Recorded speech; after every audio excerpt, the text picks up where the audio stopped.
Hi folks, a slightly different video from me today. I'm going to actually review a set of variable ND filters.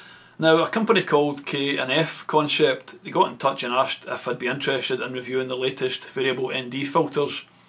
And I've got to be totally honest here, I've not actually carried an ND filter in my current kit bag for probably around about 2 years.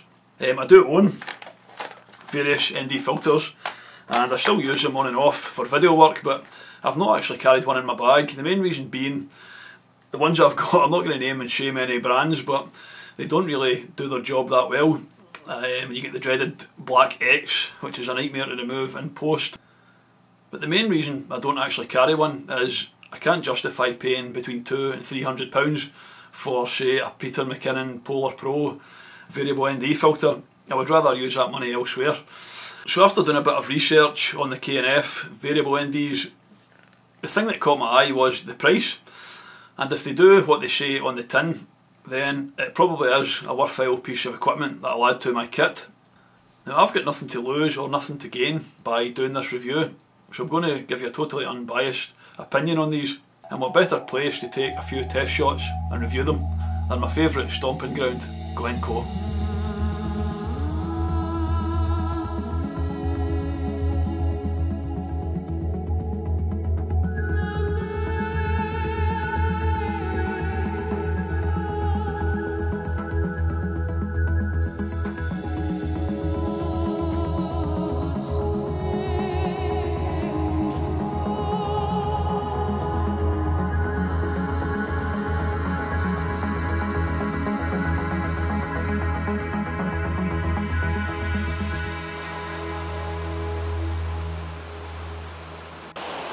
So the plan is to take a series of images at various different waterfalls along the River Copal and the River Coe in Glencoe, and then we'll review the images back in the studio in post.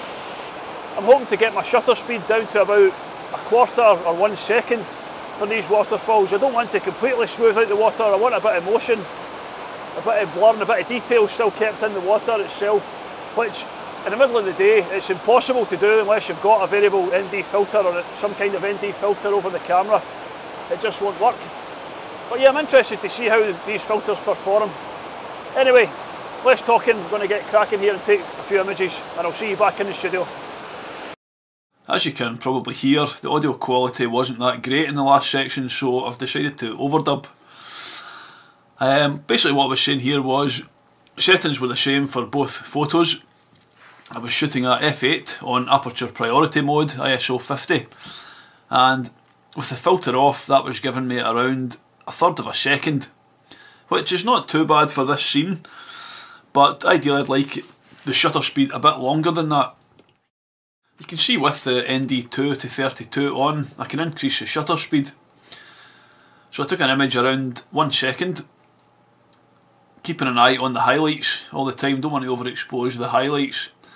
If we just zoom in a bit after we take this shot, you'll see that I'm still able to retain a lot of detail in the water, also create a better sense of motion, which is suited more to my style of photography. That's us back in the studio. I've got a series of images here, I've got 3 different shots that I'm going to critique. There's been no editing at all, I've not tweaked any colour, nothing at all. If you look right down here, I've not tweaked anything at all, they're just raw files.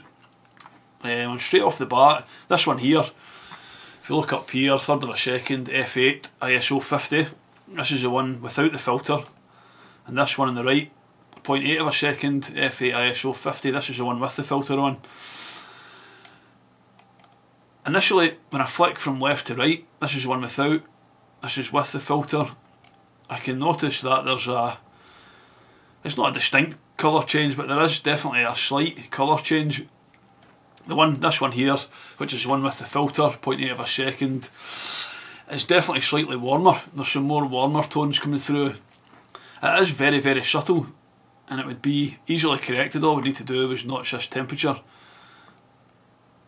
just to the left a bit, make it a bit more blue, and that's been corrected already. So it's not much at all. If I just double click this, it'll take it back to how it was shot. Not much at all, just very slight. If we go back to the library and then both images are selected, and then hit X, Y, I'll bring both of them up. Now you can't even notice it when they're side by side like that, I don't notice it, but when they're up, when they're magnified, zoomed in a bit, I'm flicking between left and right, it's noticeable. Let's check the sharpness. I'll go straight to the centre of both images.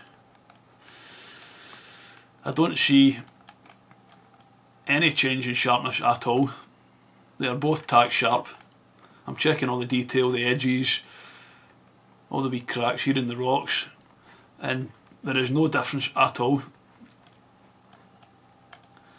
I'm using a Dell calibrated monitor as well, just in case you're wondering. Both images are tack sharp.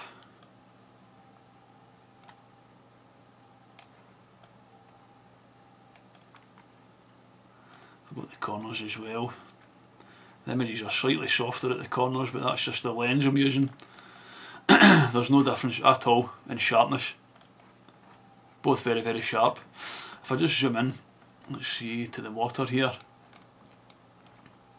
Don't know if it'll pick it up or not on this screen recording software, but when I've zoomed in here in the water, I can see a slight difference in the colour. There's more blue tones to this left image here without the filter than there is here. This is definitely more warmer, but as I showed you, it's easily correctable. We'll move on to another image.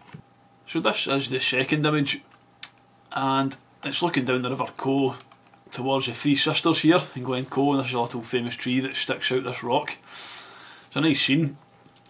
It was shot round about sunset, and the one on the left again is the one without the filter, and the one on the right, I was using the ND8-128 for this, and it was near enough at its maximum.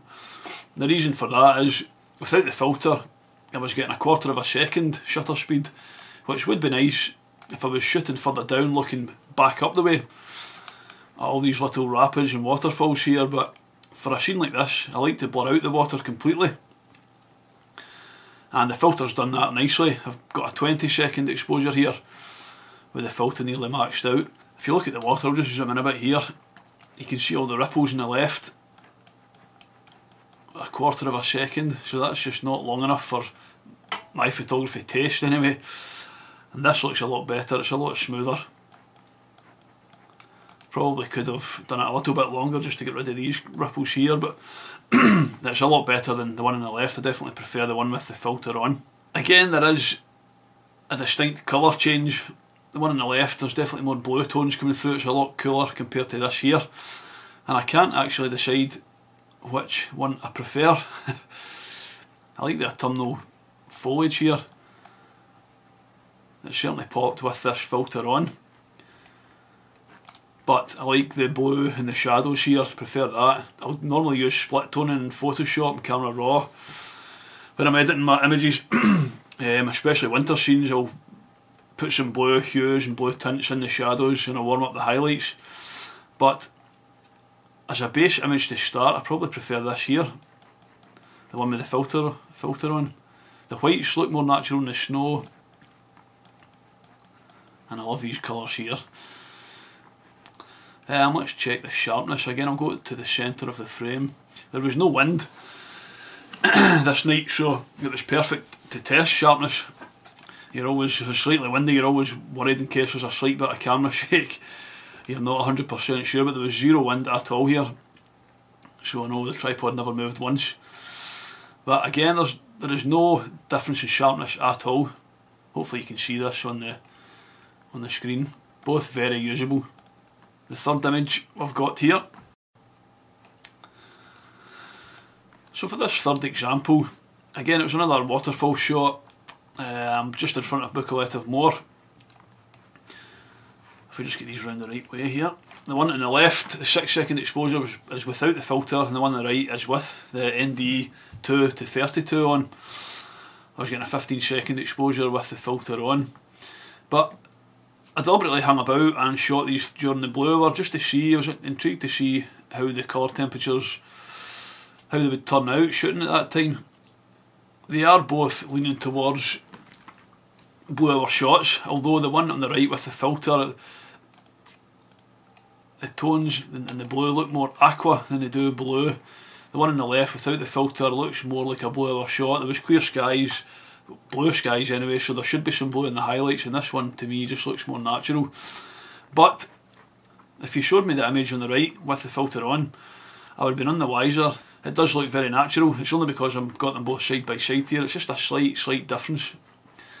But they're both very good base images to start editing with. If we take a look at sharpness again, I'll go right to the centre. Let's see of the image. There's no difference at all in sharpness with the filter on. None at all. They're both extremely sharp. I'll just check out this bit of ice up here. I'm just checking the edges, round the edges, and all the detail in the ice here. Can't see any difference at all with the filter on.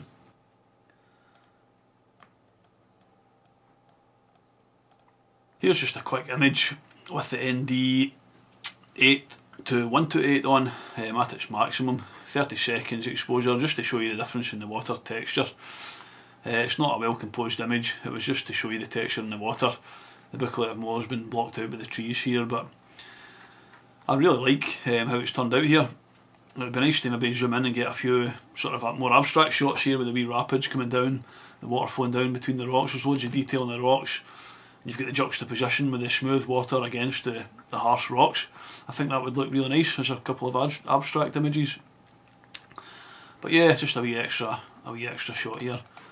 And even with it at its max, it's very sharp. Hopefully you can see that. It's very sharp. So this is what I was sent, 2 ND filters and a UV filter, which basically acts as a lens cover. They're very well packaged and protected in their little plastic cases, which are handy for throwing around your rucksack. Build quality, they do feel well made, and they're also weather sealed, which is handy for shooting in Scotland, as the weather is normally horrendous. One feature that I really like is they both have minimum and maximum stopping points. I've used ones in the past that just keep turning and turning, so you don't know where the minimum and maximum points are. Screws onto the camera with ease and does feel pretty solid on the camera. Although the first few times I screwed it onto the lens, it did come loose a couple of times when I was rotating it. That extra little tighten, and it never happened again since. Just to conclude the review, I was a little sceptical initially before I started the review, but I'm glad I did it, because any piece of kit that gives me an opportunity when I'm out and about to get my camera out of my bag and take a few images and come back with a decent shot, at the end of the day that is a worthwhile investment. So I'll definitely be adding one of these to my photography kit, and at that price range it's a no-brainer if you ask me. I'm also going to purchase one of K&F's variable NDs for my Panasonic G7 for video work. Rule of thumb when shooting video, whatever your frame rate is, you want to double that for your shutter speed and you'll get some natural looking motion blur in your footage. I mostly shoot at 25 frames per second, which I'm doing now on a tripod, but when out and about during the day, if it's brighter, there's some sunlight about, and you want to get natural motion blur plus a shallow depth of field, you want that professional looking blurred out background. It's just not possible unless you've got an ND filter on, so I will be purchasing one for my video setup as well. Well, I hope you've enjoyed the video. It's been great fun testing this product. If anyone's interested in purchasing or even checking out any of their filters, I'll leave some links below with a few discounts. I'll have another video up next week where Ross and I headed to the North West Highlands to summit camp on Kilmore. Weather conditions were not really in our favour to say the least, but it was just such a great feeling being back out in the hills. Anyway, thanks for watching. You can follow me on my socials, hit the like button, subscribe, all that nonsense, and I'll hopefully catch you on my next trip. Thanks for watching, cheers.